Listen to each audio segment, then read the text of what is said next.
Sir. Yes. Sino po sila, sir?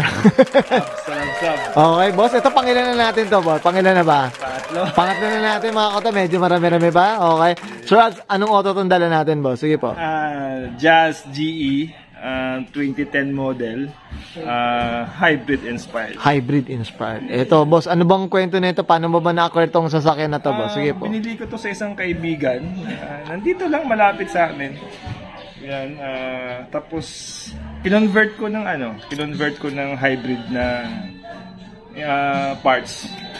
Actually ano to pre-MMC. Ay, okay. Pero kinonvert ko siya sa MMC. MMC. Kasi marami naman tayong parts din na dumating na nilagay na dito. Pero kumbaga magpapauwi ka talaga ng mga gantong pyesa, boss. Jazz, ayan, mga Jazz GE, ayan, mga pyesa nandun. Meron talaga. Yan, sa mga naka-Jazz dyan, ha? So, syempre, PM kayo dito kay Sir Abs sa Labsab. Okay.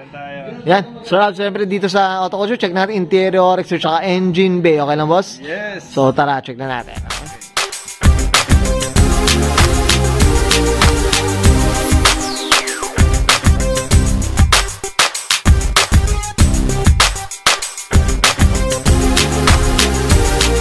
Tough long battery.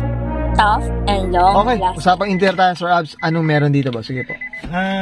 Bumili ako ng isang GE na hybrid sa Japan. Tapos ito, manubela, nilipat ko rito.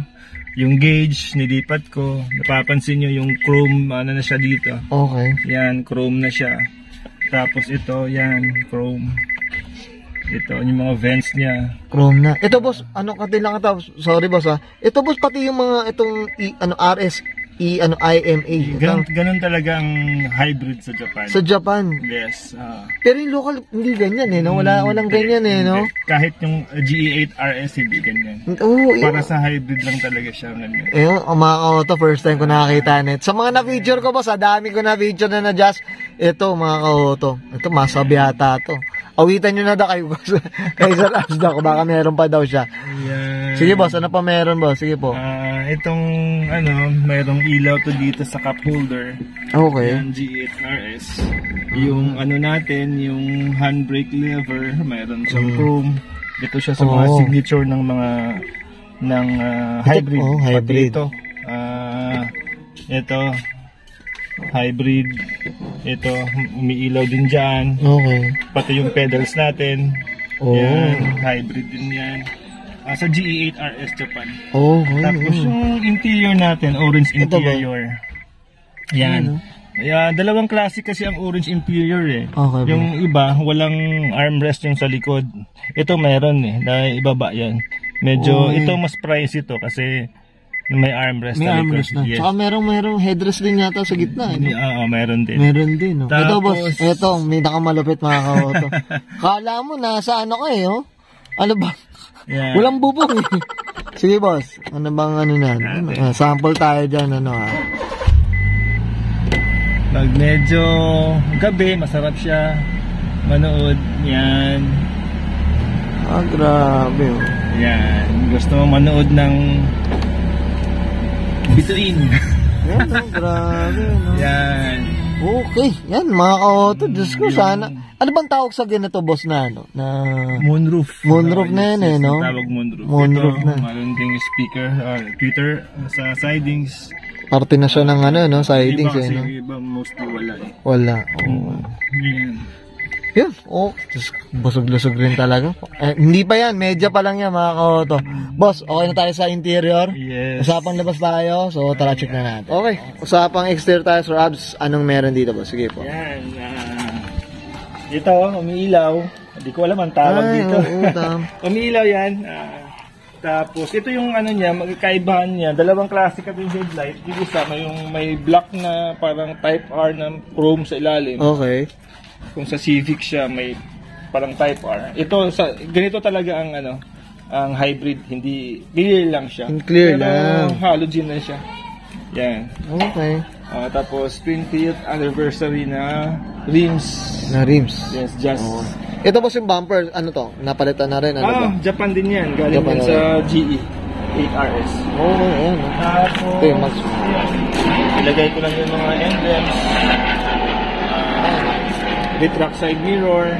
Tapos Mugen na red visor. Red visor, Wala namang special masyado dito. Kumbaga yung mga stock ng Japan no? Japan. Pero sa mga car enthusiasts, boss, no? Iba ang ano nun, eh. Yeah. Busog na busog mga ako. Ayan, no? Ito, boss, yung mga skirt, ano ba? Stock na ba yan? Stock lang yan. Stock lang yung mga skirt natin. Original color pa siya, boss. Itong yellow na to. Itong, yung mga bumpers, pininturahan na yan. Pinturahan na. Pero yung stock pa na yellow. Tama. Na yellow na, ano. Okay. Ito, boss, sa likod, boss. Sige po. GE8 na wig. Ito, kasama nung nilipat ko dun sa harap. Yan, yung muffler natin. Ano pa? Okay. Hindi ko na maalala. Sa dami, boss, eh, oh. HKS ata, HKS. Suspension ito, stock lang. Stock lang. Tapos, ito, hybrid RS, clear taillights. Okay. Magkano yung mga gitong clear taillights sa pang Just Kasi 10 lang.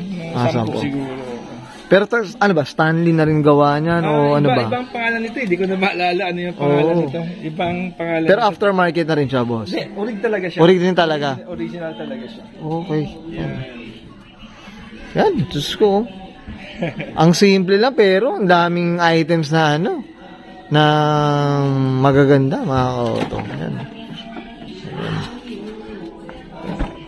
Sa mga naghahanap ng Just dyan na pyesa, mga ka-auto, PM lang kayo kay Sir Absal. Okay.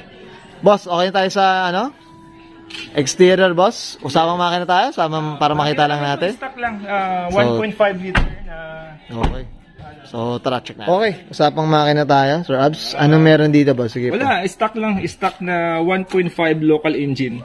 Okay. Ng Pinoy na Pinoy ito. Yes, Pinoy na Pinoy, Pinoy ito. Pinoy na Pinoy. Ito parang PMS na naman, boss. Yes, wala nang binago dyan. Wala nang Punas-punas lang. Punas lang, ang laban na ito, mga Diyos ko. Yan. Okay, Sir Abs, okay na tayo dito? Okay, sir. Alright, yan. Thank you. Okay, yan guys. Nakita natin interior, exterior, engine bay. Siyempre, usapan tayo. GE Hybrid Inspired, mga koto. Siyempre, boss Abs, tayo? Shoutout na tayo, boss. Sige po. Kung may kailangan kayong mga Jazz GE parts, mayroon pa akong natitirang mga konti. So, nandyan, nakasabit. Yan, nakasabit lang. And, PM na nyo po. PM po kayo sa Facebook account ko, Absal po. Yun, okay. Ito ang A3Z JDM Auto Parts. Okay. Okay na, Sir Abs? Yes. Okay, so guys, this is Brian and Sir Abs sa Pasahan na 2010 on the Just usapan GE Hybrid Inspired, mga auto. This is Auto Culture.